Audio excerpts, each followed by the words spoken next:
Okay, my friends, so I got a question from one of you guys. Hey, Nate, what are your thoughts on the lion diet? So here it is. Seeing as I am a lion, I thought it appropriate that I respond, of course. So the lion diet, for those of you that are not aware, is a reducing diet, we call, where you only eat one particular type of food for an extended period of time. In the case of the lion diet, it is meat. You eat meat in all different kinds of ways, but the only ingredient is the meat and salt. Real sea salt, not table salt. And then water. So nothing else. That's all that you eat is meat.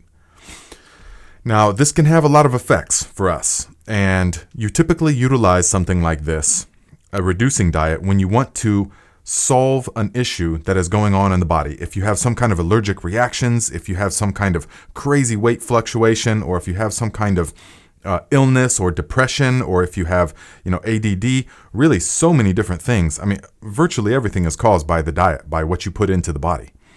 And so if you have all of these symptoms and all of these issues, then it's good to do a reducing diet to where you can eliminate. Okay, we go on the meat only, the lion diet, and this is how you would use it. You go on the lion diet for 3 months. 3 months where you're not eating anything else. And contrary to popular belief, the human body can get everything it needs from meat. It can. Meat and salt. And so you do this for a number of months. 3 months is the recommended time period. And then that is going to stop the inflammation. It's going to stop the influx of all of the toxins or whatever is causing the issue that you're trying to heal. And then, after the 3 months, you come off of it in a very controlled way, though. You start introducing things one at a time and very slowly. So you would introduce something that you want to see if that is the issue. So you would reintroduce grains and then see how everything functions, see if the stuff comes back. Do that for a couple of weeks or a week. And then you would reintroduce something else and then observe. And at any point along the way, if you're having the reactions, you go back to the meat diet only. And in that way, it is possible to diagnose what dietary thing is the issue with you. Because you could take, when you reintroduce cheese or dairy of some kind, all kinds of mucus or all kinds of indigestion or all kinds of, you start having the anxiety again, or you start having whatever the symptom you're trying to heal. If it comes back, or if you start noticing things, then you would know, okay, so it's the dairy, so I must stay away from this, or it's the grains, I must stay away from this, or it's the certain type of leafy greens. And a lot of people do not handle leafy greens all that well, believe it or not. And so that would be the primary benefit of doing something like the lion diet. But it's not under any circumstance meant to be a lifelong thing. It is meant to be a tool to figure out what is the issue with you. But it's never meant to be the long term, the sustainable thing that you're going to do the rest of your life. Okay? So the superpower of the human being is adaptation. We are able to adapt ourselves and the environment to shape our needs. And that is what has allowed us to colonize the entire globe virtually, and has allowed us to go into so many different circumstances that that most animals, when they are confined to their specific type of environment. Think of bears and birds. I mean, they all have their own environment that they thrive in, and the bird can't go into the water. Can't start swimming for the most part, and the bear can't start flying and making nests in the trees and things like this. But the human can adapt to all different kinds of places, and we can make tools and we can shape the environment, but we can also eat a huge variety of things and be just fine. But the key to it all is that we have to be eating real food in as close to its natural state as possible. That is the key. So all these people nowadays, they want to say, the carnivore diet or vegan. Well, we're carnivores. We're meant to eat meat, or we're meant to eat only plants, or we're meant to eat only this and this. Most of them, in the polarized mindset, they are missing the point. And the point The real thing is that the human being is a marvel of adaptation. And I have been to cultures that I've met people in life that have never their entire life eaten a bite of meat of any kind, and they're thriving healthy. I've also met people that subsist on almost entirely meat, yak meat and yak cheese, and then rice. And they're super healthy. And that's virtually all that they get, with a little bit of leafy greens here and there when they're in season. And I've seen everything in between. And what it boils down to is that the people that are thriving are not consuming the chemicals. This is everything. So the human body can eat the carnivore diet, the all meat, if it's just clean quality meat and organs. And when I say meat, I mean a good amount of organs as well. You got to get on the beef liver, the heart, the liver, the brain if you can get to it, and things like this. So all of that stuff, the blood, very, very beneficial. Now, the human body can also subsist on plants. We can get everything that we need from plants, but we cannot. So here's part of the issue. Okay, so let's say you're vegan. So French fries and beer are vegan.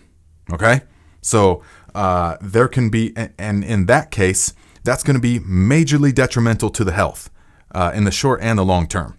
Okay, but also on the carnivore diet, perhaps I'm not super wised up on exactly what's on the carnivore diet, but you could have some kind of processed thing with the bacons and stuff with the nitrates in it and all the different chemicals and the preservatives and the hormones that have been fed to the cows. All that stuff is the real issue. So there's not anyone that tries to tell you that there's one ideal way for the human to eat. They do not have a complete understanding of the subject, because we can eat in all different kinds of ways so long as it is absolutely natural in its natural state. And so you have to look out primarily for the chemicals.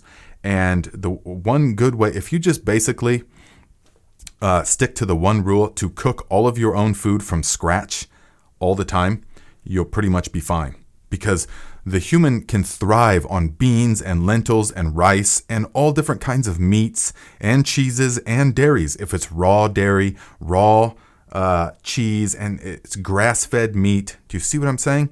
That as long as it's actual food and it's not been tampered with and destroyed by the modern industrial type of complex and the factory farming and all of this unbelievable stuff that is very detrimental to the body. Okay, so so basically what I'm saying is that the Lion Diet is a great tool to have, just like the Master Cleanse. The Master Cleanse is a wonderful tool to have to restore health, or if you have something that you need cleansed of, or you want to find out all the reasons I just said. But neither the Lion Diet nor the Master Cleanse are meant to be the permanent solution. The permanent solution is what's most important. What you do consistently is by far the most important, because you become good. Remember, you become good at whatever you practice. And by practice, I just mean whatever you do repeatedly. So if you 85% of the time are eating garbage, and by garbage, I mean things that are processed and shelf stable and have chemicals in them and that are adulterated and not in their natural state. If you are eating that kind of stuff 80, 90% of the time, and then you go to the Lion Diet or you do the Master Cleanse and you swing the other way and try and be really, really cleansed for a long time, but then you go right back to that, or you eventually go back to eating the pizzas and the burgers and all this stuff, then that huge pendulum swing is going to be the issue. Okay, so it's what you consistently do. You will become good. If you do an 80-20 rule, 80% of the time you are eating clean and you are eating whole foods in their natural state, as close to their natural state as possible, then the other 20% of the time, okay, you have a lot more freedom. But then that will naturally move to 90-10 or even 95-5, as where I'm at now. 95% of the time I'm eating super clean.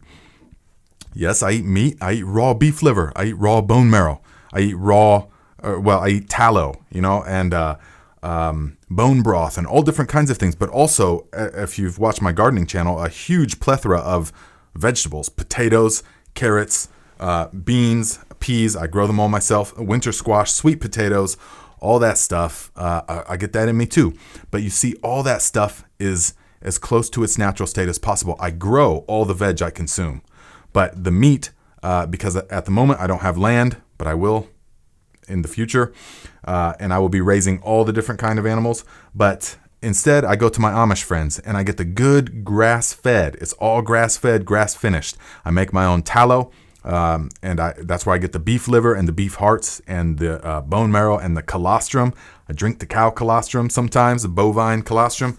It's amazing, you guys. I've just never felt better in life, after these past couple of years. I mean, these past couple of years have been, it just keeps getting better and better as I learn more and more about all of this and experiment in so many different ways. So it's just fantastic.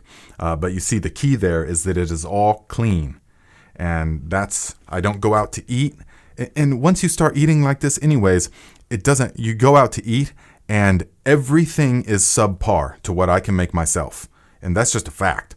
I mean, I've gotten the cooking game down so well, and I make such real food that anywhere that I go, even a good restaurant, subpar, it's all subpar compared to what I can make myself, because I know the ingredients are the real deal, filled with nourishment and the vitamins and minerals from the earth, because I grew them, or my friends raised the animals, okay? Also, raw eggs. I consume those often too, because I know the farm. I mean, I go right to my friends, the farmers, and get the raw eggs, 5 dozen at a time. I don't eat that many at a time, but I'll have them 2 or 3 a day, raw, with some cream and banana. Oh, it's so good. Okay. But there we go, guys. That is my take on the Lion diet, and really any kind of reducing diet. It's a wonderful tool, just like the Master Cleanse, but what really matters is the consistency, what you do on a day-to-day basis. Okay, so guys, keep the questions coming. I can do short videos like this that just, if you want my perspective on something, I have a somewhat unique perspective just because of my life experience. The things that I've done is somewhat unique. And so for that reason, I feel qualified to give my opinion or whatever. So, okay, my friends.